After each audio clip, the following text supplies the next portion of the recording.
Hello guys, welcome to the Alpha Commerce Academy. So today we will discuss about the HPSC Assistant Professor Commerce exam जो 2019 में हुआ था. तो आज हम उसका क्वेश्चन पेपर सॉल्व करेंगे और उसके सारे ऑप्शंस को हम अंडरस्टैंड करेंगे. So first one is the Black Scholes hypothesis is related to. Basically जो ब्लैक स्कोल हाइपोथेसिस है ये रिलेट करती है ऑप्शन मार्केट से, जहाँ पर हम अपने शेयर्स की ट्रेडिंग करते हैं. तो ऑप्शन देखिए, break even point analysis. Break even point analysis कौन सा होता है? जहाँ पे हमारी टोटल कॉस्ट इक्वल होती है टोटल रिवेन्यू के, तो ये इससे लिंक अप नहीं कर रहा है. Then operating leverage. Operating leverage is basically जब हम फिक्स्ड कॉस्ट को यूज़ करते हैं अपने फाइनेंशियल स्ट्रक्चर में ऑपरेटिंग जो हमारी इनकम है उसको मैग्नीफाई करने के लिए. तो इसका और इसका भी कोई लिंक नहीं बन रहा है. फाइनेंशियल लीवरेज इज बेसिकली जब हम डेप्ट को यूज़ करते हैं okay in our financial structure. तो ये दोनों तो फाइनेंशियल स्ट्रक्चर से रिलेटेड है. ये कॉस्ट का कंसेप्ट है, तो ये तीनों ही इससे लिंक अप नहीं करते हैं. Then neutrality of demand policy.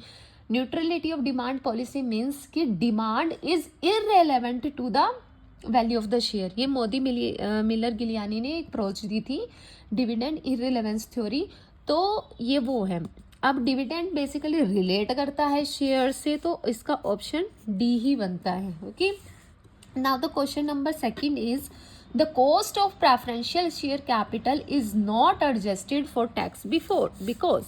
ये बोल रहा है कि जो प्रेफरेंशियल शेयर कैपिटल की कॉस्ट मतलब डिविडेंड जो कंपनी पे करेगी प्रेफरेंशियल शेयर कैपिटल को, उसको हम टैक्स से एडजस्ट नहीं करते हैं. क्यों? क्योंकि जो प्रेफरेंस हमारे पास आपको पता है दो तरीके के होते हैं. एक होता है डिबेंचर और एक होता है शेयर्स होल्डर. डिबेंचर होल्डर को उनका इंटरेस्ट मिलता है, चाहे फॉर्म को लॉस हो फिक्स्ड अमाउंट में उनको इंटरेस्ट मिलेगा. शेयर होल्डर को क्या है? डिविडेंड मिलता है. अब शेयर होल्डर की भी दो कैटेगरीज हमारे पास आती हैं. First one is equity and second one is preference. तो प्रेफरेंस को क्या होता है कि डिविडेंड मिलेगा, लेकिन इनको फिक्स्ड अमाउंट का डिविडेंड मिलेगा कि जब, बट ये क्या है, डिविडेंड मिलेगा ये श्योर नहीं है, क्योंकि ये कंपनी कोई भी बिजनेस फर्म है वो डिसाइड करती है जब उनका प्रॉफिट सब कुछ टैक्स काटने के बाद भी, इंटरेस्ट पेमेंट करने के बाद भी जो प्रॉफिट बचता है, ठीक है, प्रॉफिट मतलब आफ्टर सारी एडजस्टमेंट करने के बाद जो प्रॉफिट बचता है, जिस पे कंपनी क्या है, फर्म क्या है, डिसीजन लेती है कि या तो वो रिटेन करेगी या फिर एज ए डिविडेंड अपने शेयर होल्डर को दे देगी. ठीक है, रिटेन कर लिया सारा तो फिर मतलब डिविडेंड की तो बात ही नहीं आती. अब कुछ रिटेन भी कर लेगी, कुछ डिविडेंड भी दे देगी. डिविडेंड देने की जब बारी आएगी तो पहले इनको अधिकार मिलता है प्रेफरेंस शेयर्स को कि इनको डिविडेंड मिले. तो देखो, इसीलिए क्योंकि जो ये है ये इसको मिलता है प्रॉफिट का बंटवारा बेसिकली, तो इसीलिए इसमें से हम टैक्स मतलब नहीं एडजस्ट करते, क्योंकि वो ऑलरेडी एडजस्ट पहले मतलब कट हो चुका है. ये तो क्या है, प्रॉफिट जो सब कुछ कर कराने के बाद जो प्रॉफिट बचा उसमें से इनको मिलेगा. अब ऑप्शन देखते हैं. It is a tax free. बिल्कुल भी नहीं, टैक्स तो इसमें से कट गया ना, पहले ही कट चुका है. It is only a charge against profit. तो प्रॉफिट में से चार्ज है नहीं, ये बेसिकली क्या है, प्रॉफिट का बंटवारा है. जब प्रॉफिट डिस्ट्रीब्यूशन की बारी आएगी तो आखिर में जो बचेगा उसमें से ये होगा. It is not an appropriation of profit. गलत बोल रहा है ये तो, बल्कि है अप्रोप्रिएशन ऑफ प्रॉफिट मतलब प्रॉफिट का बंटवारा. तो ऑप्शन डी देखो, it is not a charge against profit, बिल्कुल सही बात, but an appropriation of profit, बिल्कुल सही. तो option D is the correct option. Okay, now the question number 3 is the yield to maturity YTM is the measure of A bonds rate of return that considered. ठीक है, yield to maturity में basically हम दो मतलब इस yield to maturity का मतलब है कि एक पर्सन क्या है अपने बॉन्ड को उसकी मैच्योरिटी डेट तक होल्ड करके रखता है कि फिर मुझे उससे कितना रिटर्न मिलेगा. तो ये बोलते हैं कि measure of a bond return of that consider. अब इसमें हम दो चीज़ें लेके चलते हैं. एक होता है कैपिटल गेन और साथ में हम इसमें लेके चलते हैं डिविडेंड, मतलब बेसिकली कूपन रेट, जिसको हम इंटरेस्ट इनकम भी बोलते हैं. तो इसमें इंटरेस्ट इनकम भी आएगी एंड इसमें हमारा कैपिटल गेन या कैपिटल लॉस भी आएगा। कैपिटल गेन और लॉस क्या है? Basically difference between bond purchase price and it's redemption value. Okay, तो आइए ऑप्शन देखते हैं। Both net present value and any capital gain and loss. तो नेट प्रेजेंट वैल्यू इसमें नहीं होती है, बेसिकली इंटरेस्ट इनकम इसमें होती है, तो इसका ये गलत है, ये ठीक है, तो ये ऑप्शन नहीं बन रहा। Only interest income, no, interest income है लेकिन ओनली नहीं है, क्योंकि हमने अभी पढ़ा कि इसमें कैपिटल गेन और लॉस भी इंक्लूड होगा। Both net present value and interest income, wrong. Both interest income and any capital gain और लॉस, बिल्कुल सही बात। तो option D is the correct answer. Now the question number 4 is the net present value of a financial decision can be defined as. तो basically net present value क्या है? एक method है कैलकुलेट करने का फाइनेंशियल डिसीजन में, कि कोई भी अगर हम प्रोजेक्ट में अगर मनी इन्वेस्ट कर रहे हैं तो वो हमको कितना कमा के दे देगा। तो इसका सीधा डायरेक्ट क्वेश्चन है ये, इसका फॉर्मूला है basically the difference between the present value of cash inflows and present value of cash outflows. Direct formula है इसका, ये आपको याद करना पड़ेगा। Then question number 5 is the T distribution और T test is used when. Statistic का question है, रिसर्च रिलेटेड है। हमें पता है कि टी डिस्ट्रीब्यूशन हम कहाँ यूज़ करते हैं? जहाँ पर जो हमारा सैंपल साइज है वो या तो 30 होगा या 30 से कम होगा। दोनों सिचुएशन आपकी फुलफिल होनी चाहिए। ओनली अगर ये पूछा है कि 30 है या सिर्फ लेस देन 30 है तो नहीं, या तो वो 30 होगा, 30 हो सकता है, या फिर लेस देन 30 होगा। और हमें स्टैंडर्ड डेविएशन जो है वो हमारा अननोन है, उसका हमें नहीं पता। तो ऑप्शन देखिए, the sample size is less than 30 and population deviation is unknown, wrong. The sample size is less than 30, less than यहीं पे ही गलत हो गया, वो इक्वल टू इसने नहीं बताया। The sample size is 30 or less, ये यहाँ तक ठीक है। And the population is mean in unknown, no. The population size is 30 or less and the population standard deviation is unknown. तो option D is the correct one. Now the next question is question number 6 with reference to banking IMPS is direct option question है. IMPS is basically immediate payment service. Okay, कि आप payment service आपकी immediate हो जाती है.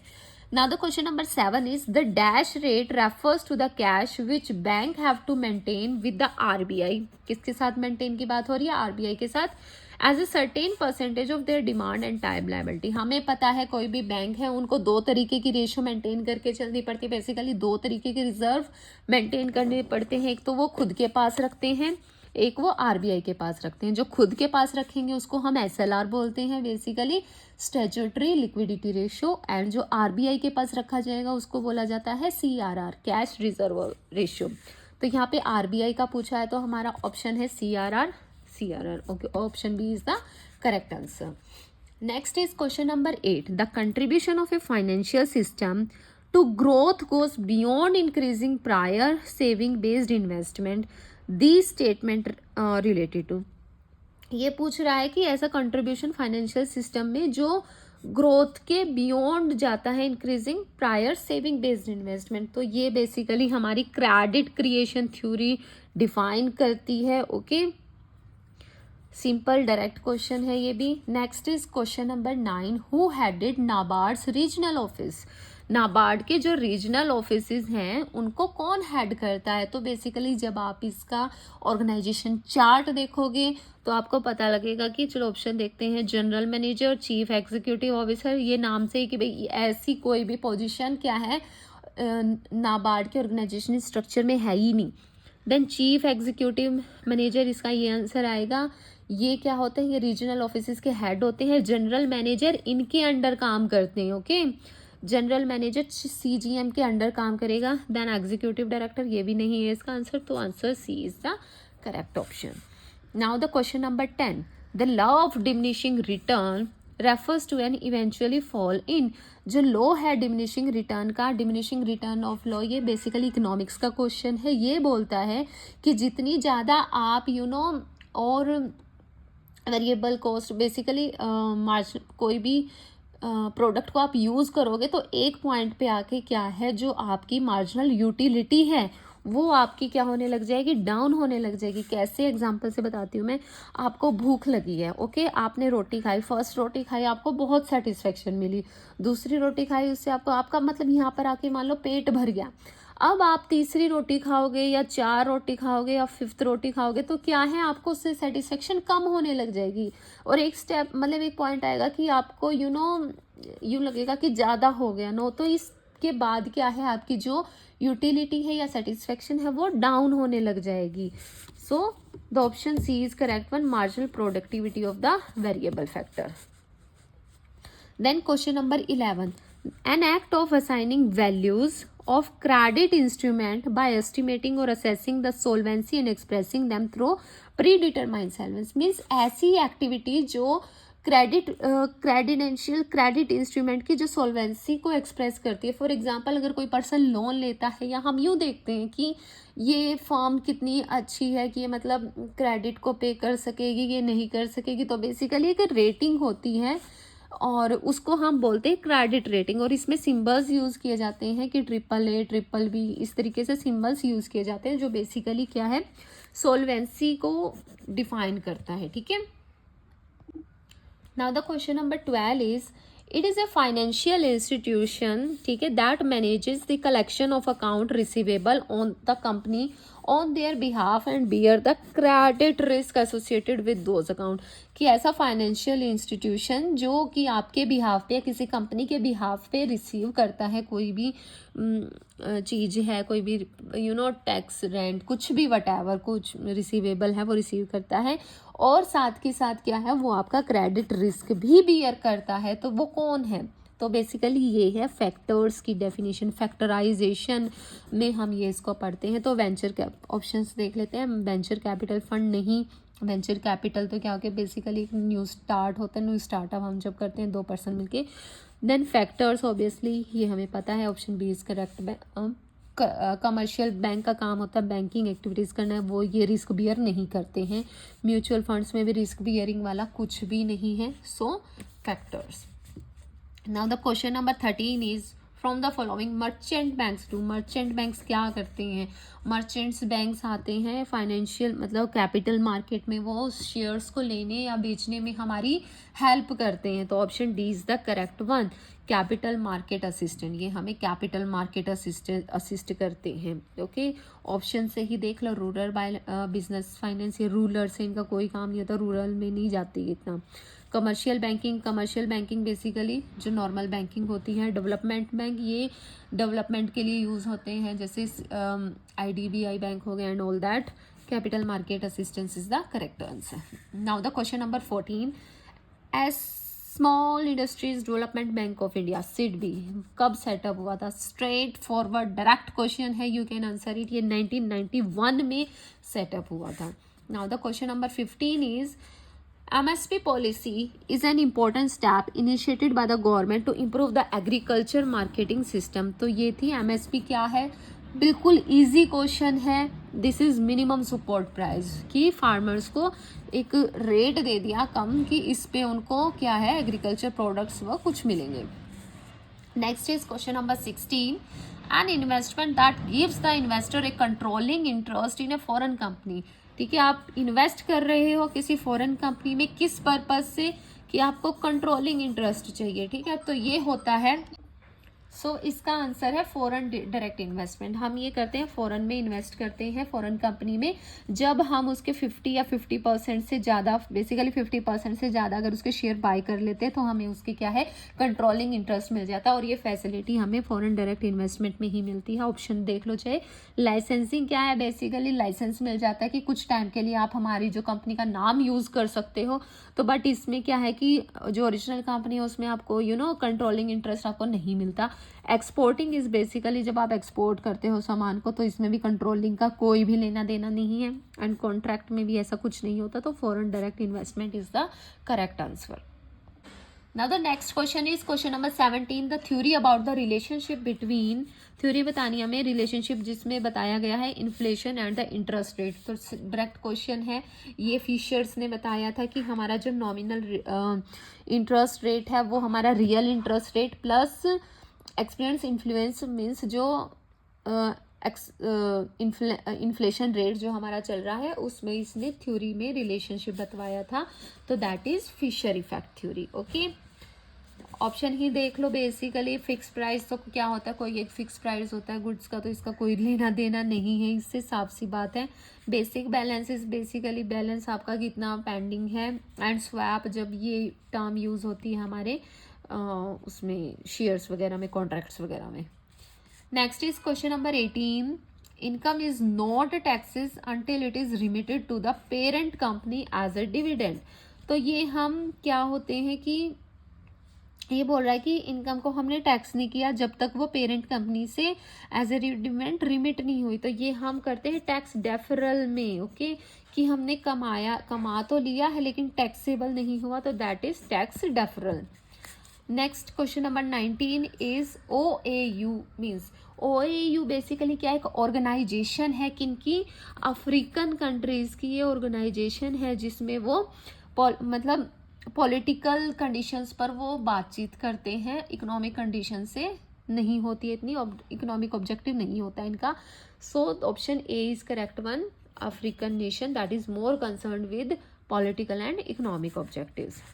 Now the next question is question number 20, from the following which is not a type of treasury bill। treasury bills basically short term हमारे negotiable instrument होते हैं, और हमने बताना है इनमें से कौन सा टाइप है नहीं। 182 डेज का भी हमारे पास टीबी होता है, 14 डेज का भी, 364 डेज का भी, 62 डेज का कोई भी टीबी नहीं है हमारे पास ट्रेजरी बिल, तो option D is the correct option.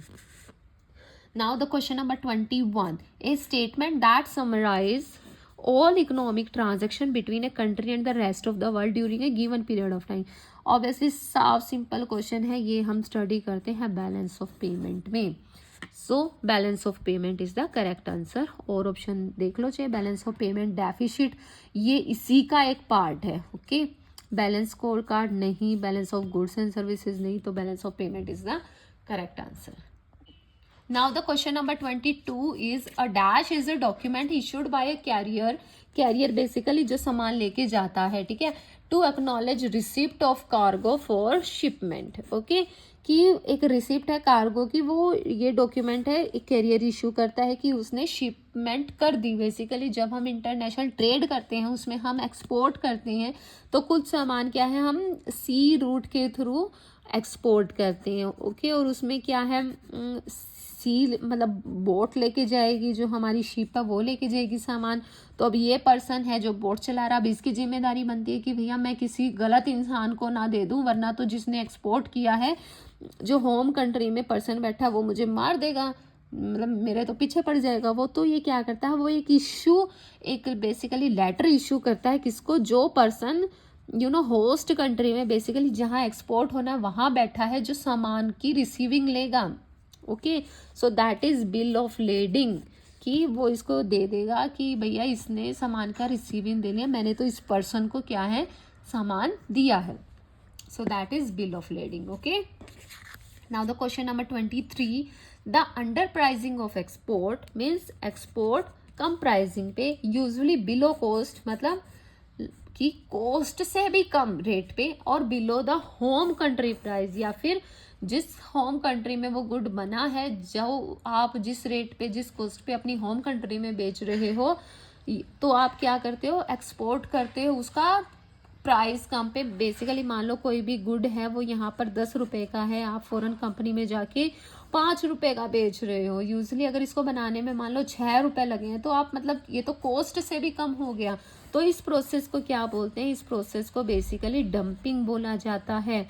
और ये क्यों करते हैं, कई बार क्या होता है, राइवलरी फर्म्स जो होती हैं वो होस्ट कंट्री की मार्केट को कैप्चर करना चाहती हैं, जो वहाँ पर जो फर्म्स हैं उनको ब्रेक डाउन करना चाहती हैं, तो इसीलिए जानबूझ के वो जो अपना प्रोडक्ट है वो कम प्राइस पे सेल आउट करती हैं। Okay, now the question number 24, embargo. Embargo means, ठीक है। ये हमने जो इंटरनेशनल बिजनेस का लेक्चर डाला उसमें कंप्लीट हमने इसको डिफाइन भी किया है। बेसिकली ये वो सिचुएशन होती है, पॉलिटिकल सिचुएशन होती है, जब दो कंट्रीज के बीच में वॉर छिड़ जाता है और कंप्लीट बैन हो जाता है गुड्स के एक्सपोर्ट इंपोर्ट पे। तो ऑप्शन देखते हैं, the practice of using the indirect quote for exchange rate, no, exchange rate से इनका कोई लेना देना नहीं है। A specific type of quota that prohibit sole trade, prohibit sole trade तो ठीक है, लेकिन स्पेसिफिक टाइप ऑफ कोटा नहीं है कि मीन्स कोई परसेंटेज नहीं डिफाइन करता, ये तो कंप्लीट ही बंद कर देता है। A specific type of agreement that prohibit sole trade, तो option C is the correct one. D भी देख लेते हैं, the practice of using the direct code for exchange rate, no. ठीक है, ना ये डायरेक्ट ना ये इनडायरेक्ट ना ये कोई परसेंटेज, ये तो कंप्लीट भी बंद कर देता है ट्रेड को। Now the question number 25, an agreement, एक agreement between countries that has the goal, क्या एम है इस एग्रीमेंट का, abolishing all tariffs between member countries. Tariff मतलब होते हैं कुछ टैक्स वगैरह की एक्सपोर्ट इंपोर्ट को बेसिकली रोकने के लिए या कम करने के लिए क्या है, कुछ रूल्स एंड रेगुलेशन लगाए हुए होते हैं। तो एक ऐसा एग्रीमेंट जो इन सारे टैरिफ्स को ख़त्म कर दे between members country. So the correct answer is free trade agreement. इसको हम फ्री ट्रेड एग्रीमेंट बोलते हैं, जिसमें क्या होता है, कुछ कंट्री आपस में मिलके एक एग्रीमेंट साइन कर लेती है कि भैया हमारे और आपके बीच में क्या है, फ्री ट्रेड होएगा, कोई रोक टोक नहीं होगी, ना हम रोकेंगे आपके गुड्स को, ना आप हमें हमारे गुड को रोकोगे।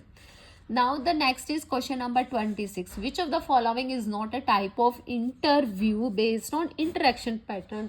कि कौन सा इंटरेक्शन पे बेस्ड पे नहीं है, मीन्स आप इंटरेक्ट कर रहे हो सामने वाले से और ऑन द स्पॉट भी कोई आप क्वेश्चन पूछ रहे हो, उसने कुछ बोला कि हाँ मुझे तो फॉर एग्जांपल ब्लैक कलर पसंद है, तो हमने एकदम से क्वेश्चन पूछा, अच्छा ब्लैक कलर आपको कपड़े में पसंद है या पेंट में पसंद है, ओके, तो interaction type basically.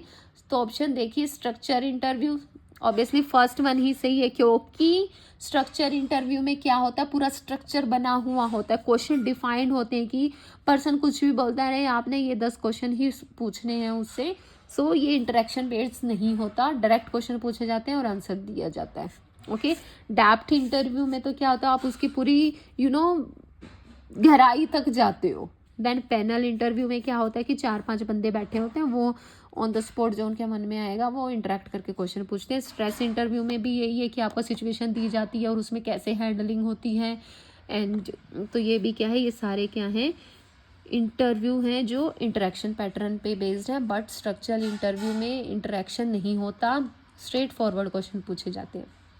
Now the question number 27, which one of the following is the direct method of recruitment. इसने पूछा इनमें से डायरेक्ट मेथड कौन सा है रिक्रूटमेंट का। रिक्रूटमेंट बेसिकली एक फंक्शन है एचआर का कि जिसमें क्या है, हम नए रिसोर्स पर्सन को अपनी फर्म में लेके आते हैं, सो दैट इज रिक्रूटमेंट प्रोसेस। अब हमें बताना है कि इसका डायरेक्ट मेथड क्या है। डायरेक्ट मतलब फर्म खुद ही ले आई, इनडायरेक्ट मेथड कौन से होते हैं, उन्होंने किसी के थ्रू कोई रिसोर्स पर्सन लेके आए। सो first one is consultancy firm, ये तो साफ ही इनडायरेक्ट है कि उन्होंने कंसल्टेंसी फर्म को हायर कर लिया और वो क्या करते हैं, वो एलिजिबल कैंडिडेट्स को बुला लेते हैं, फिर उनका इंटरव्यू कंडक्ट करवाते हैं जैसे यूजुअली होता है। देन लेबर यूनियंस के थ्रू भी कुछ होता है, तो ये भी इनडायरेक्ट है, ये भी इनडायरेक्ट है। एम्प्लॉय रेफरल, एम्प्लॉयज़ ने कोई रेफर्स कर दिया, अब उसको रखना ना रखना दैट इज़ एचआर की बात, तो ये भी इनडायरेक्ट में ही आएगा। Next is job fair. Job fair क्या होता है, कई एग्जीबिशंस वगैरह में क्या है या खुद से ही जो फॉर्म बिजनेस फॉर्म होती है वो जॉब फेयर्स लगाती थी और वहाँ से डायरेक्ट रिक्रूटमेंट करते हैं। सो option D is the correct option. Now the question number 28 is which one of the following is not a technique of forecasting human resource need। कि हमें ह्यूमन रिसोर्स की नीड है, मीन्स हमें recruitment करने की ज़रूरत है कि नहीं है, इनमें से कौन सी टेक्निक नहीं है। सो डेल्फी टेक्निक भी क्या है, एक टेक्निक है जिससे हमें ये पता लगता है कि हमारी जो बिजनेस फर्म है उसको इतने ह्यूमन रिसोर्स की नीड है। इसमें क्या होता है, बेसिकली एक्सपर्ट्स को बिठाया जाता है अलग अलग एरिया के और मीन्स फॉर्म के अलग अलग एरिया के, और उनसे पूछा जाता है कि भाई आपको अपने अंडर कहाँ किस पर्सन कितने पर्सन की नीड है। रेशियो ट्रेंड एनालिसिस में भी हम यही देखते हैं कि हमें किस तरीके कितने मतलब रिसोर्स पर्सन की नीड है आने वाले टाइम में। स्किल इन्वेंट्री में भी हम देखते हैं। वर्क स्टडी टेक्निक बेसिकली क्या होता है, ये इसमें हम ह्यूमन रिसोर्स नीड को नहीं देखते बल्कि क्या करते हैं, फॉर एग्जाम्पल एक पर्सन है, हम उसके काम को स्टडी करते हैं, हमारा कोई एम्प्लॉई है उसके काम को स्टडी करते हैं और हम ये देखते हैं कि ये अगर इसने अच्छा रिजल्ट नहीं आया है, अच्छा रिजल्ट नहीं दिया है, तो कहाँ पे वो लैग बिहाइंड कर रहा है, तो उसको हम दूर करते हैं। दूर कैसे करेंगे? हम उसको ट्रेनिंग प्रोवाइड करेंगे या उसको मेंटरिंग प्रोवाइड करेंगे, ठीक है। तो वर्क स्टडी टेक्निक जो है ये टेक्निक नहीं है ह्यूमन रिसोर्स नीड की फोरकास्टिंग में। Now question number 29.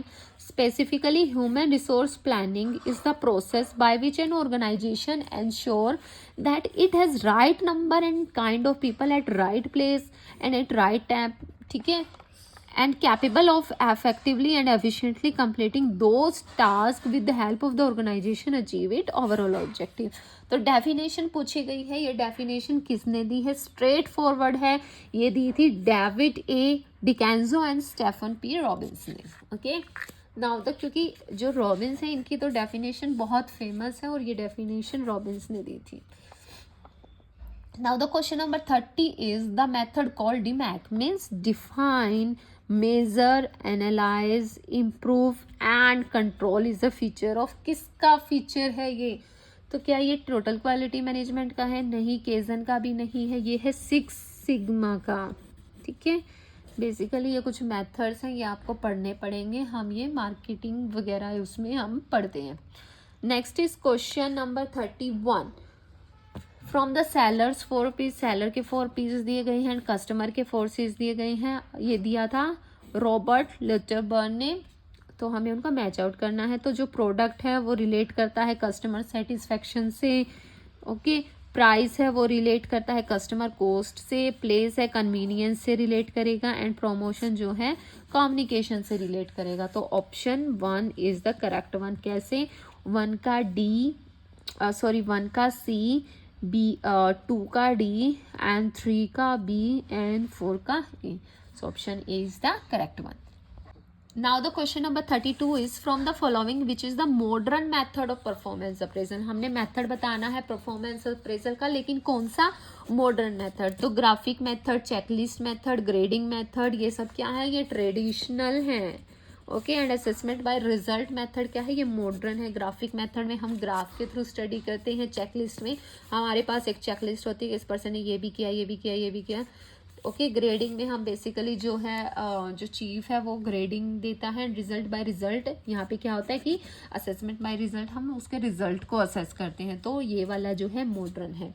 Now the 2 factor theory of motivation was propounded by. 2 factor theory किसने दी थी? ये दी थी हर्ट्जबर्ग ने। इसने 2 फैक्टर बताए थे कि कुछ हाइजीनिक फैक्टर हैं, कुछ मोटिवेशनल फैक्टर्स हैं जो एक पर्सन को इन्फ्लुएंस करते हैं काम करने के लिए, ओके।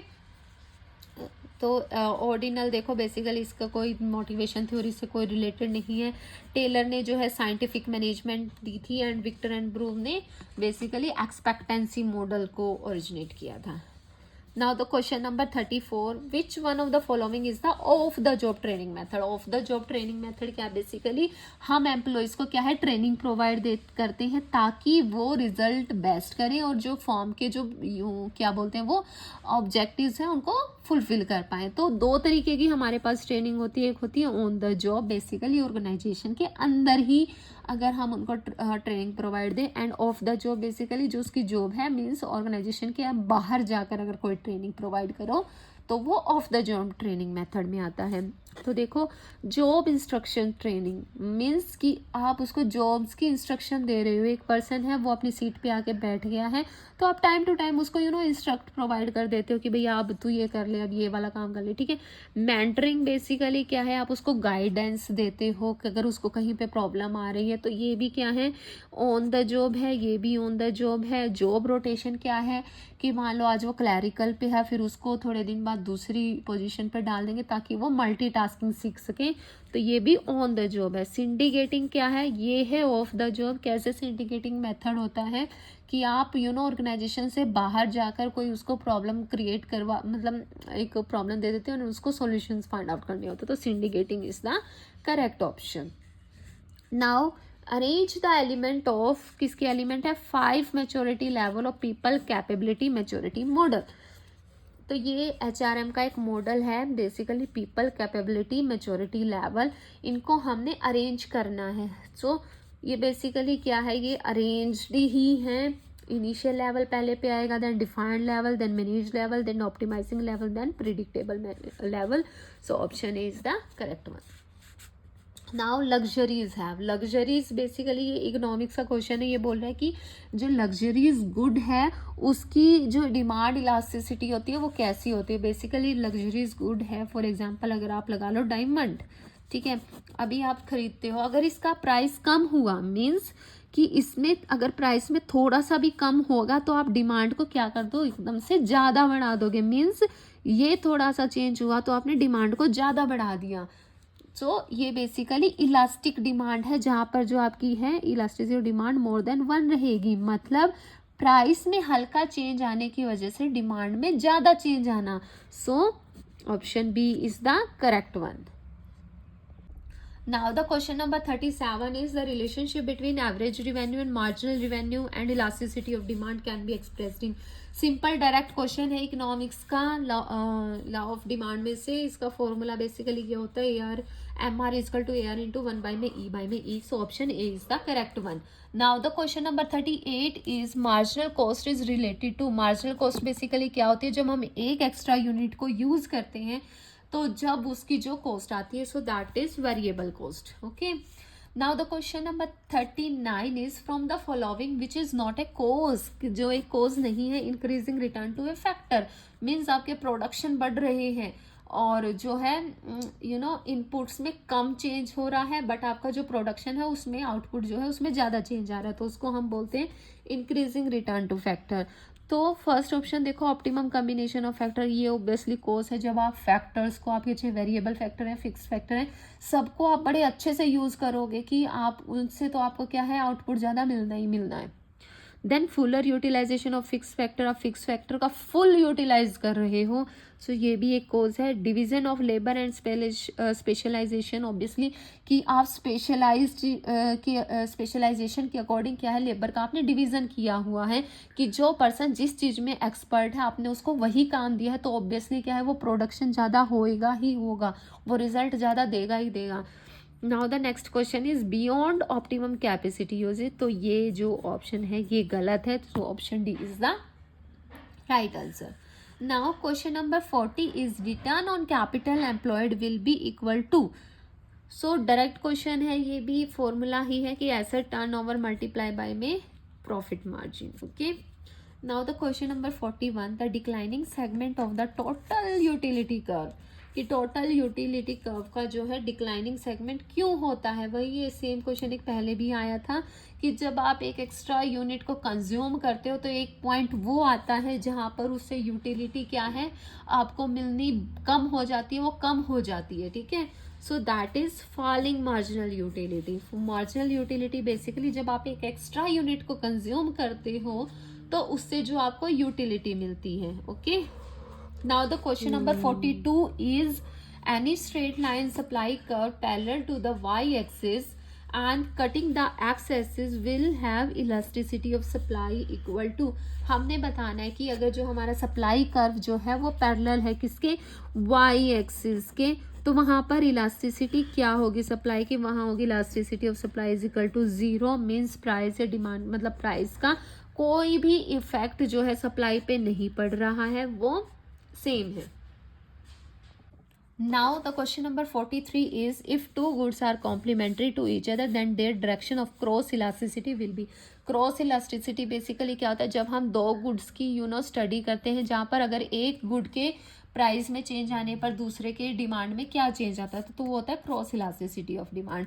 और कॉम्प्लीमेंट्री गुड्स क्या होते हैं, दो तरीके के हमारे पास गुड्स आते हैं, सप्लीमेंट्री एंड कॉम्प्लीमेंट्री। कॉम्प्लीमेंट्री वो गुड्स होते हैं जो दोनों साथ साथ यूज़ किए जाते हैं, एंड सप्लीमेंट्री गुड्स वो गुड्स होते हैं जहाँ पर एक को छोड़ के दूसरा हम यूज़ किया जाता है। जैसे टी एंड कॉफ़ी, अगर टी के प्राइस बढ़ गए तो हम कॉफ़ी की डिमांड बढ़ा देते हैं।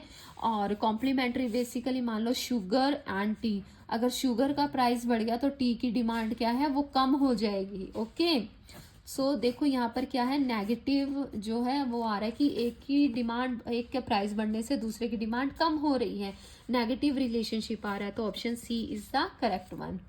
Now the question number 44 is downward sloping average revenue curve. Average revenue curve क्या है आपका, downward sloping है, and MR curve भी क्या है, downward है. बेसिकली हम बना लेते हैं, ठीक है, दोनों बना लिए हमने. And MR curve is less than AR, तो ये AR हो गया और MR ये हो गया.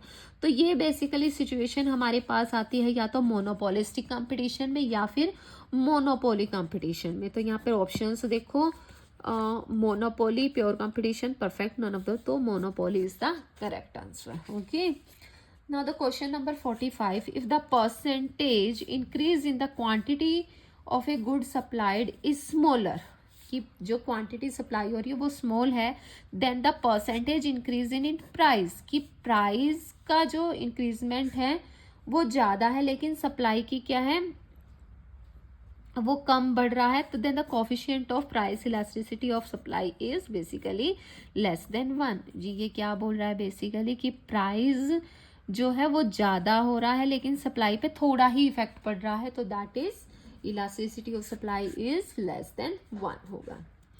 Now the next question is 46. A company maintain a margin of safety of 25%, MOS आपका 25% है, और करंट सेल पे एंड अर्न ए प्रॉफिट आपको 30 लाख गिवन है पर एनम का. If the company has a PV ratio आपको गिवन है 40%, आपने करंट सेल निकालनी है. तो देखो हमारे पास मार्जिन ऑफ सेफ्टी का फॉर्मूला होता है कंट्रीब्यूशन इनटू प्रॉफिट बाय में PV ratio into margin of safety. पहले हम यहाँ पे कंट्रीब्यूशन हमें निकालना पड़ेगा, वो हमारा निकलेगा प्रॉफिट की फॉर्मूला से. Profit is equal to contribution into PV ratio. ठीक है, आप इसको सोल्व करोगे तो कंट्रीब्यूशन आपका आ जाएगा, दैट इज 75 लाख. फिर आप ये कंट्रीब्यूशन इसमें पुट ऑन करो, 75 इंटू MOS आपको गिवन, आप इसको कैलकुलेट करोगे तो ये कुछ आएगा. तो ऐसे करके ये आ जाएगा आपका आंसर. देन आप करंट सेल निकालोगे तो ये वाली अमाउंट और ये वाली अमाउंट को आप ऐड कर दोगे तो आपका आंसर आ जाएगा, that is ₹300 lakh. Okay, now the question number 47, if the angle of incidence is narrow, कि आपका जो एंगल ऑफ इंसिडेंस है वो नैरो है at the right side of the break even point. Break even point basically क्या होता है, so basically break even point वो पॉइंट होता है जहाँ पे no profit and no loss वाली सिचुएशन होती है. और ये बोल रहा है कि अगर आपका जो एंगल ऑफ इंसिडेंट है वो नैरो है राइट साइड में ब्रेक इवन पॉइंट की, तो वो कौन सी सिचुएशन होगी. बेसिकली वो सिचुएशन वो होगी जहाँ पर जो है प्रॉफिट जो है फर्म क्या है वो लो है. सो quantum of profit made by the firm is low. Now the question number 48 is, which point help the management in determining the level of activity below which there are chances of insolvency on account of the firm's inability to meet cash obligation. Means ऐसा point जो management को पता लगता है कि भाई इसके बाद जो है फर्म जो है इनकैपेबल है अपनी कैश रिक्वायरमेंट को फुलफिल करने के लिए, और इस पॉइंट पर आके फर्म को अपना मीन्स प्रोडक्शन या जो भी है वो रोक देना चाहिए. सो दैट इज वो पॉइंट कौन सा पॉइंट होता है, वो होता है cash break even point basically. ठीक है, आप ऑप्शन ही देख लो. ब्रेक इवन पॉइंट तो basically no profit no loss वाली सिचुएशन होती है, तो इसका कोई लेना देना नहीं है. Then trade off point of liquidity and profitability, ये लिक्विडिटी और प्रॉफिटेबिलिटी को बताता है, तो ये भी नहीं है. पॉइंट तो कैश इक्विलिब्रियम नहीं है, तो कैश ब्रेक इवन पॉइंट जहाँ पर ये पता लगता है मैनेजमेंट को कि यहाँ पर इसके बाद जो है फर्म के पास कैश नहीं बचेगा, ऑब्लिगेशंस वो पूरी नहीं कर पाएंगी. Now the next question is question number 49, the interrelationship of overall profitability ratio with other accounting ratio. Means overall जहाँ पर आपको प्रॉफिटेबिलिटी रेशियो मिली है और उसका आपने इंटर रिलेशनशिप निकालनी है विद अदर अकाउंटिंग रेशियो से, तो वो कहाँ हम स्टडी करते हैं, अकाउंटिंग का क्वेश्चन है. तो ये हमारे पास ड्यूपॉन्ट कंट्रोल चार्ट होता है जिसमें हम ये स्टडी करते हैं. Okay, now the question number 50 is, a machine sold for ₹60,000 cost and 50,000 return down value and 30,000 return down value. Okay, cost उसकी 50 है, सोल्ड हुई है वो 60 में, और रिटर्न डाउन वैल्यू आपकी उसकी 30 है. तो इस ट्रांजेक्शन्स को आप किस साइड शो करोगे एंड किस अमाउंट से शो करोगे, फंड फ्लो स्टेटमेंट में. फंड फ्लो में बेसिकली हम ये देखते हैं कि कितना हमारे बिजनेस के पास फर्म इनफ्लो हुआ एंड कितना फंड बाहर गया. तो इसमें हम इसको इस वैल्यू में शो करेंगे क्योंकि सेल वो इससे हुई है, हमारे पास इतना आया है amount. So as a source ₹60,000. Okay, now the question is the term regression was first use by, direct question है स्टैटिस्टिक का कि जो रिग्रेशन है वो टर्म किसने कॉइंड की थी, सो वो की थी सर फ्रांसिस गैल्टन ने। अब the question number 52, when X and Y कोई वेरिएबल्स हैं stand for deviation of X and Y series के from their respective means then the covariance of x and y series can be expressed as n equal to number and pair of observation। simple direct formula है covariance का, that is d, covariance of x and y is equal to summation x y में n। Okay, ये आपको cram करना पड़ेगा। Now the question number 53 is which scale measure the psychological meaning of an attitude object using bipolar objectives. Bipolar objective basically जहाँ पर हम दो चीज़ों को स्टडी करते हैं तो वो हम स्टडी करते हैं सीमेंटिक डिफरेंशियल स्केल में। Question number 54 is the variation in measure due to some known or unknown influences that cause the score lean in one direction more than another is called as, so ये होता है हमारा systematic variation. Okay, now the question number 55 is present value of an annuity can be expressed. हमने basically present value of annuity का formula बताना है, तो ये इसका फॉर्मूला है। ये ऑप्शन अभी यहाँ लिखी नहीं है तो ये ऑप्शन आपने टिक करना है। You have to cram this formula, straight forward question है। And question number 56 is standard error is a, standard error हमने बताना है कि वो क्या होता है। Standard error basically standard deviation की बात करता है एक सैम्पलिंग डिस्ट्रीब्यूशन में। Option D is correct one. Okay, आप ऑप्शन ही देख लीजिए। Standard deviation of the population नहीं, वेरिएशन ऑफ द पॉपुलेशन भी नहीं बताता, वो वेरिएशन सैम्पलिंग डिस्ट्रीब्यूशन भी बताता, वो स्टैंडर्ड डेविएशन बताता है सैम्पलिंग डिस्ट्रीब्यूशन का। Now the question number 57, A data element in A data flow. Data element में क्या क्या होगा, वो एक इंटीजर नंबर बिल्कुल होगा, रियल नंबर भी हो सकता है, वो बाइनरी भी हो सकता है, लेकिन वो कभी भी इमेजिनरी नंबर नहीं हो सकता हमारा data. So option D is the correct one. Now the next question is 58, which of the following distribution is used to describe the behavior of a rare event। कि हमने रेयर इवेंट के behaviour को कहाँ हम include करके चलते हैं, तो बाइनोमियल डिस्ट्रीब्यूशन नहीं, इसमें हम दो नॉन इवेंट्स को हम कंसिडर करते हैं। काई स्क्वायर में भी नहीं करते, नॉर्मल में भी नहीं करते, इनमें सब में नॉन होता है। तो रेयर इवेंट की बात ओनली ऑन पॉइजन डिस्ट्रीब्यूशन में आती है।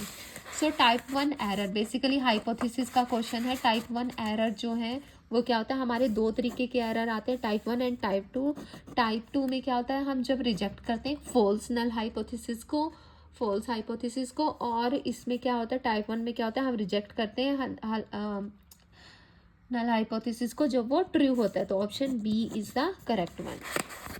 Now the question number 60 is the procedure of moving from general to more specific question. कि हम क्वेश्चनिंग में जनरल से मोर स्पेसिफिक लेवल तक आ रहे हैं, तो वो क्या कहलाता है। So basic that is funnel approach. वो हमारी फ्यूनल अप्रोच कहलाती है कि जब हम जनरल से मोर स्पेसिफिक क्वेश्चंस की तरफ आते हैं। रिसर्च रिलेटेड क्वेश्चन है स्टैटिस्टिक्स का।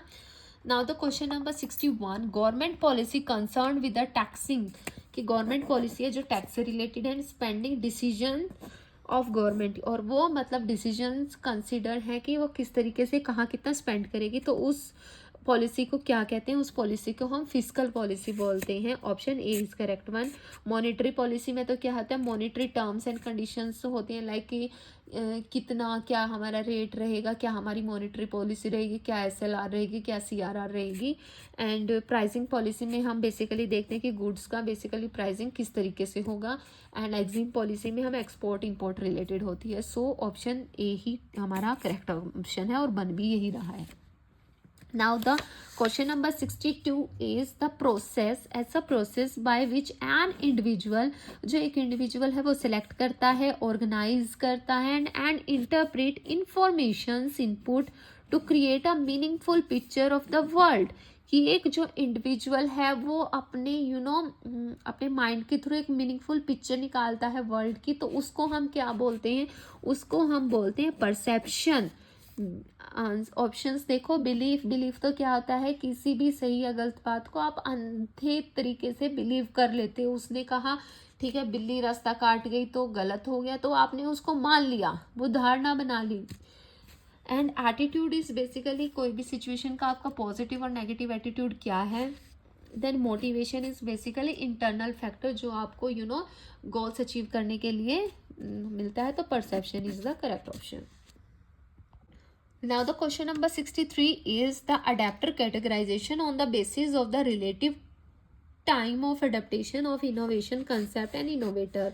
Early adopters, early majority, late majority. तो यहाँ पर आएगा हमारा लैगार्ड. सिंपल थ्योरी है ये और डायरेक्ट क्वेश्चन है. Now the question number 64. Rogers defined the spread of a new idea from its source of invention से वो आइडिया स्प्रेड हो रहा है और creation to its ultimate users और adopters. The definition is related to. ये definition किससे relate करती है? ये रिलेट करती है इनोवेशन डिफ्यूजन प्रोसेस से, कि जो आपका आइडिया है वो सोर्स से जनरेट होता है. कौन सा सोर्स? इन्वेंशन के सोर्स से, और अल्टीमेट यूजर्स या अडोप्टर्स तक जाता है. Now the question number 65 is the 5 competing concept under which organization conduct marketing activities are. Production concept, product concept, selling concept, marketing concept. Simple है ये, डायरेक्ट क्वेश्चन है. ये कंसेप्ट होते हैं हमारा, सोशल कॉन्सेप्ट आता है लास्ट में. तो option D is the correct option. Service, culture, geographical, ऐसा कोई मार्केटिंग में कंसेप्ट नहीं होता. Now the question number 66. Match the approach of management in the year of development. हमने मैनेजमेंट की अप्रोचेस को उसके डेवलपमेंट ईयर से मैच करना है. Okay, first one is classical approach. सबसे पहले ये सारे लाइन वाइज ही हैं. देखो क्लासिकल अप्रोच हमारी आई थी 1911 से 1947, सबसे पहले यही आई थी. देन हमारी बिहेवियर अप्रोच आई, देन उसके बाद क्वांटिटेटिव अप्रोच आई, then contemporary approach. Okay, so option A is the correct one. Now the question number 67.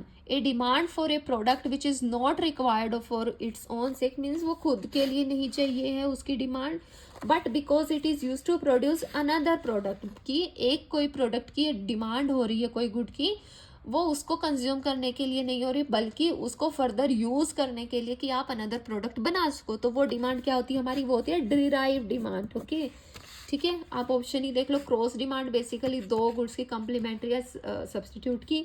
Income demand जब इनकम का इफेक्ट आपके डिमांड पे पड़ता है. डायरेक्ट डिमांड जब आप उस प्रोडक्ट को उसके ही सेक के लिए आप डिमांड करते हो. मीन्स आपने एप्पल खरीदी तो आपने खुद खाने के लिए खरीदी. And derive demand is basically जब आप कोई मटेरियल ले रहे हो. फॉर एग्जाम्पल आपने आटा लिया. ओके, आटे की डिमांड की, फ्लोर की डिमांड की, किस लिए? कि आप बिस्किट बना के उसको सेल आउट करोगे. Now the question number 68. Determining what need to be done, how it will to be done and who is to do. Means क्या करना है, कैसे करना है और कौन करेगा. तो ये किस में हम देखते हैं? ये देखते हैं हम प्लानिंग में. ओके, प्लानिंग इज बेसिकली सारी की कौन करेगा, कैसे करेगा, कहाँ करेगा, क्या करेगा. ओके, ऑर्गेनाइजिंग में तो हम क्या करते हैं कि वो जो हमने यहाँ पे सिलेक्ट कर लिया काम उसको ऑर्गेनाइज करते हैं. देन लीडिंग में क्या होता है कि उसको टाइम टू टाइम हम लीड करते हैं कि काम हमारा सही तरीके से होता रहे. एंड कंट्रोलिंग में बेसिकली हम जो फाइनल रिजल्ट आ गया उसको और जो हमने सोचा था, जो रिजल्ट चाहिए था, उससे हम मैच आउट करते हैं. Now the question number 69. Managerial roles and a contemporary model of managing was given by. ये किसने दिया था? ये दिया था हमें मिम्सबर्ग ने. ओके, जहाँ पर उसने कुछ मैनेजरियल रोल्स डिफाइन किए थे और एक अपना कंटेम्प्रेरी मॉडल दिया था. डायरेक्ट क्वेश्चन है ये भी. Then question number 17. An economic system in which resources are allocated. जिसमें रिसोर्स कौन एलोकेट कर रहा है? And controlled by government. Allocate भी गवर्नमेंट कर रही है और उनको कंट्रोल भी गवर्नमेंट कर रही है. तो उस सिस्टम को हम क्या बोलेंगे? उस सिस्टम को हम बोलेंगे command economy. Okay, next question number 71. Threats to new entrants. नई एंट्रेंट्स को threat of substitute, bargaining power of buyer, bargaining power of supplier and current rivalry rate are the factor of. ये सब factor किसके हैं? ये सब हैं हमारे 5 फोर्स मॉडल के फैक्टर जो हमें दिया था माइकल पोर्टर ने. ओके, तो ये सारे सब्स्टिट्यूट जो बेसिकली उसने थ्रेट्स को डिफाइन किया था. Next is question number 72. Research and development strategy, manufacturing strategy, marketing strategy, HR strategy and finance strategy. ये क्या है? ये सारे HR के फंक्शनल फैक्टर्स हैं, फंक्शनल्स मेथड्स हैं। ओके, तो ये है functional. Now the question number 73 is a process of setting mutually agreed upon goals and using those goals to evaluate employee performance। Means आपने कोई गोल सेटअप किया और उन गोल को आप क्या है एम्प्लॉय की परफॉर्मेंस के लिए इवेल्युएट करते हो, यूज करते हो, तो वो टर्म हमारी कहलाती है management by objective. Then question number 74, which one of the following is not पूछा है। ओके, एक करेक्टरिस्टिक्स ऑफ प्रोग्राम डिसीजन, इनमें से कौन सा जो करेक्टरिस्टिक्स नहीं है प्रोग्राम डिसीजंस का। So vogue is not the character. Okay, lower income भी उसमें होता है, रेडली अवेलेबल भी होता है, प्रोसीजर रूल्स एंड पॉलिसी भी हम इंक्लूड करते हैं। Next is 75, Hawthorne study is associated with which management approach. Direct question है कि हॉर्वॉथ ने किस मैनेजमेंट अप्रोच को यूज किया था, तो उसने बिहेवियरल थ्योरी के बिहेवियरल अप्रोच के टाइम हॉर्वॉथ आए थे और उन्होंने अपनी स्टडी दी थी।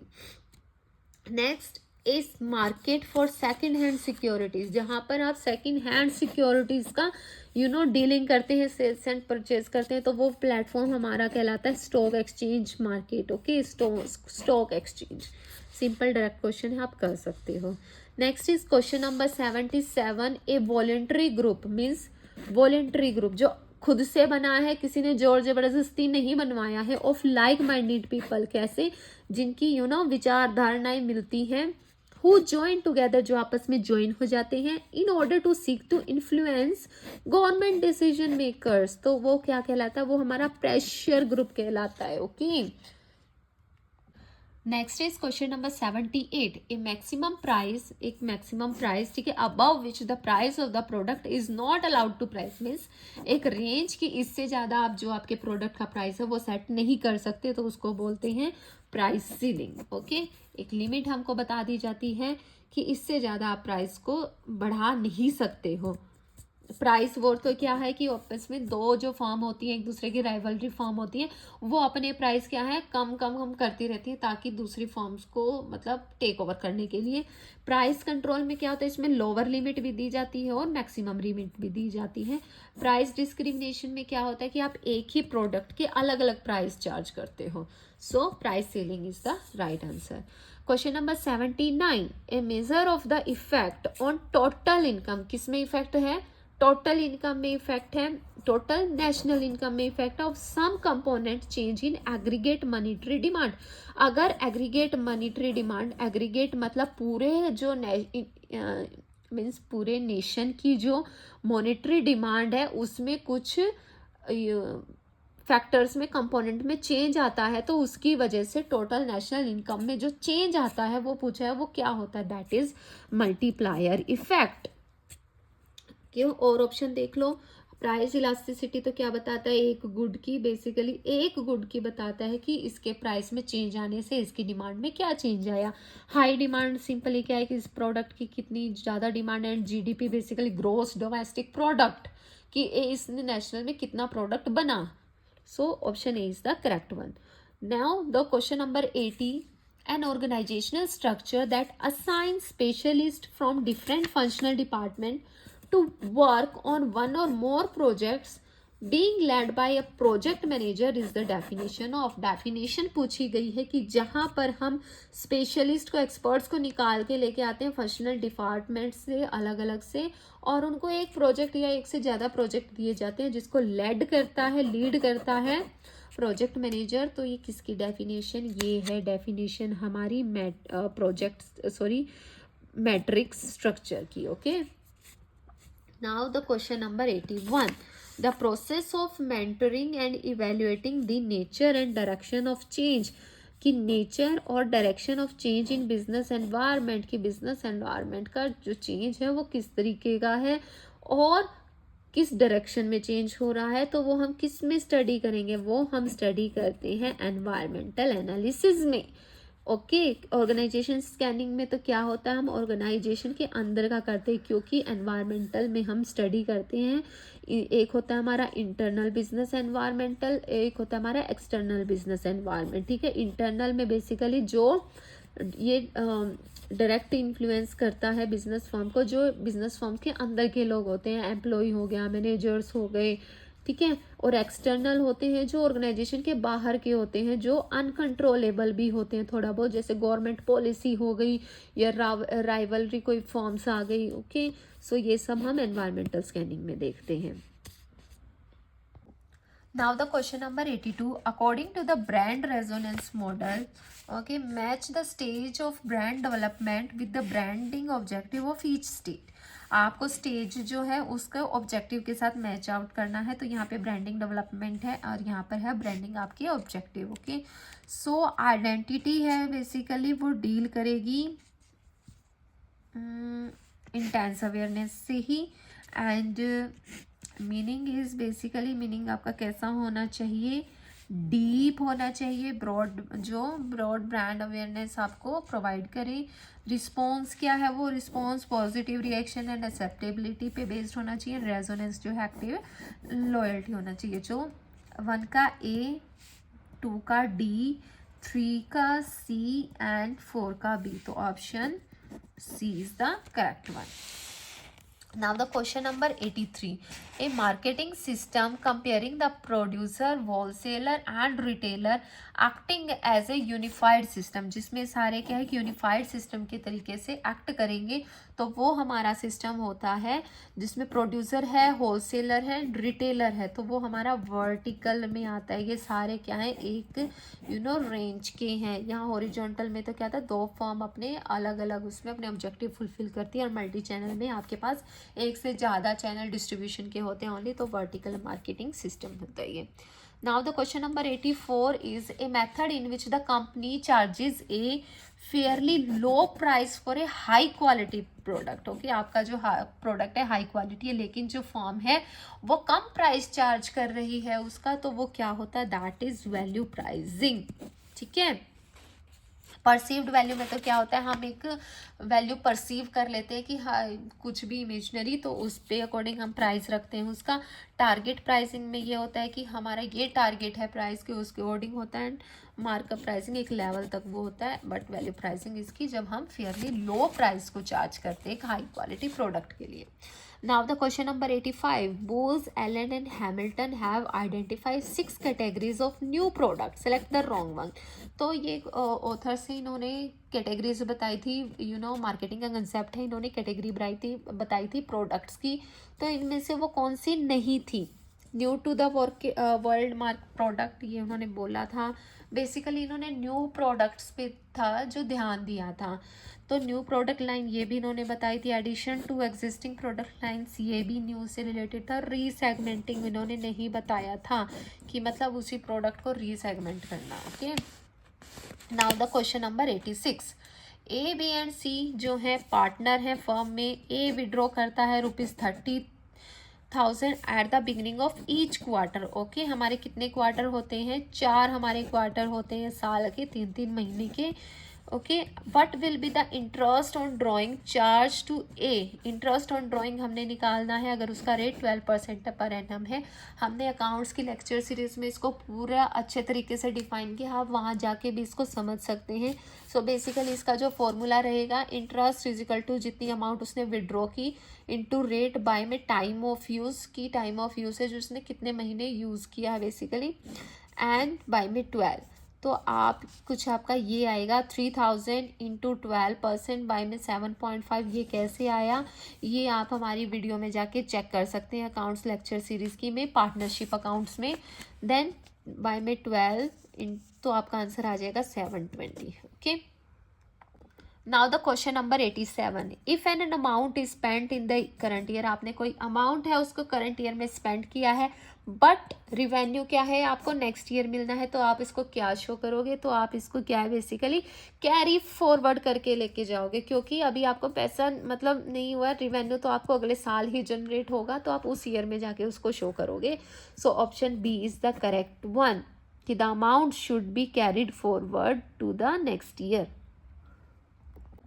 Now the question number 88, a debit balance show, जो एक डेबिट का बैलेंस है वो क्या शो करता है, बेसिकली वो हमारी एसेट साइड को शो करता है, एंड शो करता है कि हमारे पास कितना एसेट्स हैं या कोई भी हमारे एक्सपेंस हैं वो कितने हैं। ओके, इनकम आपकी क्रेडिट साइड आती है, लायबिलिटी आपकी क्रेडिट साइड आती है, डेबिट में आपके एसेट एक्सपेंसेस ये सब आएंगे।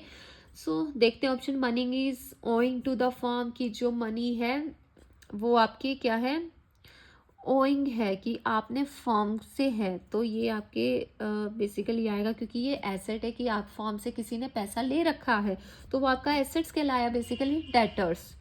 Money is owing to some person, किस मीन्स फर्म के जो है पैसे फर्म ने किसी को देने हैं, तो वो हमारे क्रेडिटर्स होते हैं, दैट इज लाइबिलिटी, तो ये नहीं आएगा।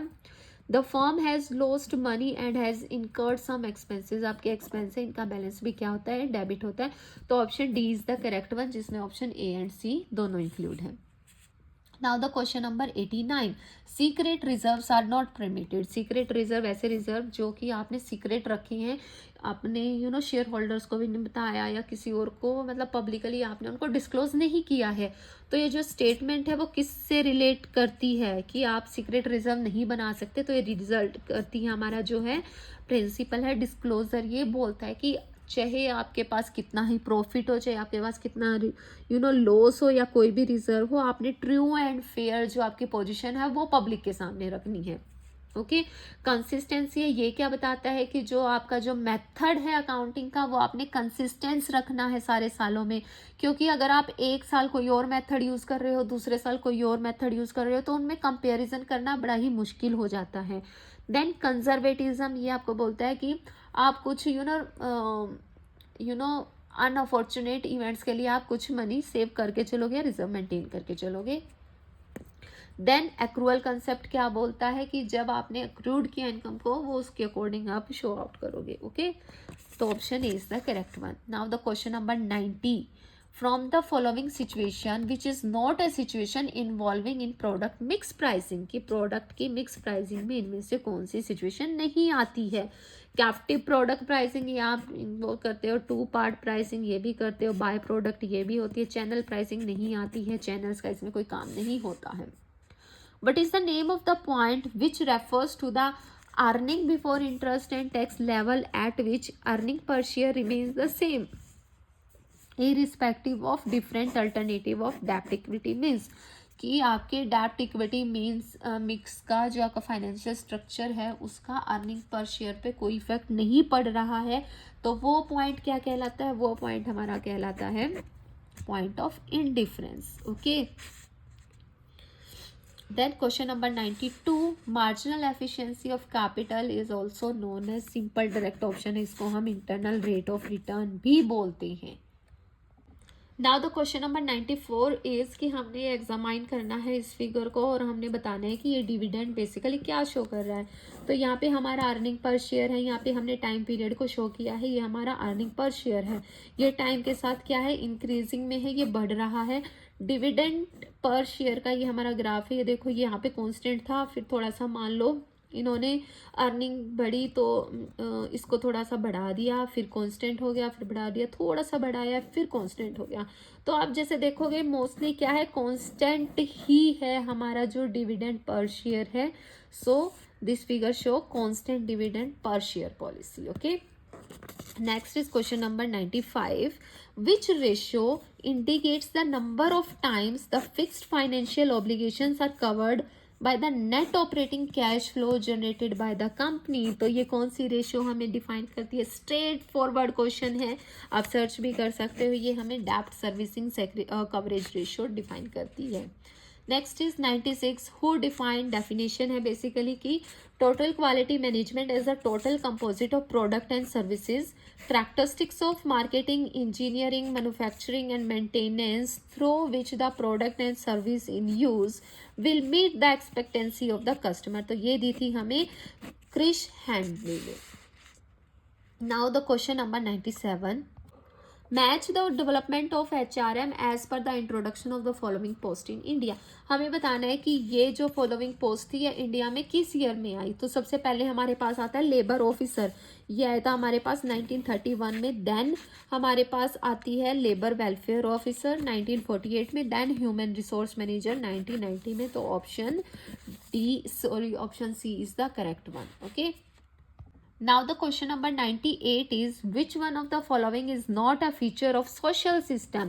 social system model HRM का बेसिकली जो सोसाइटी से रिलेट करता है इनमें से कौन सा फीचर उसमें नहीं है? इनफॉर्मल रिलेशनशिप है सोसाइटी की। जब हम बात करेंगे तो ज़्यादा हम फॉर्मल ना जाके इनफॉर्मल की बात करते हैं। Social factor in in output, output में से बेसिकली कि आपका जो आउटपुट है वो आपके सोशल फैक्टर होने चाहिए। मीन्स सोसाइटी में लाइक आप एम्प्लॉयमेंट जनरेट करना चाहते हो, सोसाइटी को नीट एंड क्लीन करना चाहते हो, तो वो सोशल फैक्टर आपके आउटपुट होने चाहिए। तो ये भी है।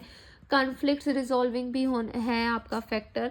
Reward and punishment based on the role boundaries, ये ऐसा कुछ नहीं होता इसमें। So option D is the correct one, क्योंकि हमने नो बताना है। Now the question number 99, which of the following is a part of wage and salary administration, की इनमें से कौन सा पार्ट है वेज एंड सैलरी का? वेज एंड सैलरी सर्वे भी इंक्लूडेड है, जॉब इवेल्युएशन कि आप किसी की जॉब इवेल्युएट कर रहे हो, इंसेंटिव भी। सो ये तीनों ही इन्वॉल्व है। So option 4 is the correct one. And last but the not the least question is which activity is not related to HRM? HRM से इनमें से कौन सी रिलेटेड नहीं है? लेबर वेलफेयर ये है, लेबर का वेलफेयर करना HRM का मेन पर्पस होता है। काउंसलिंग करना भी होता है, डेवलपमेंट ऑफ एम्प्लॉयज़ भी होता है। लेकिन जो ट्रेड यूनियन की एक्टिविटीज़ है वो HRM का काम नहीं होते। वो ट्रेड यूनियन जो होती हैं उनका जो हेड है वो अपने आप संभालते हैं, वो HRM का काम नहीं है। So option B is the correct one.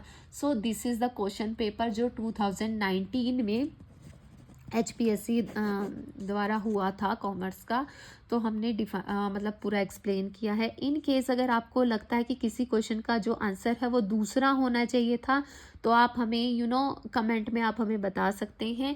और प्लीज़ हमारा चैनल अगर आपने सब्सक्राइब नहीं किया है तो please do share and subscribe our channel for more detailed and informative videos. हम आपको शेयर करते रहेंगे। Thank you and have a nice day and happy learning.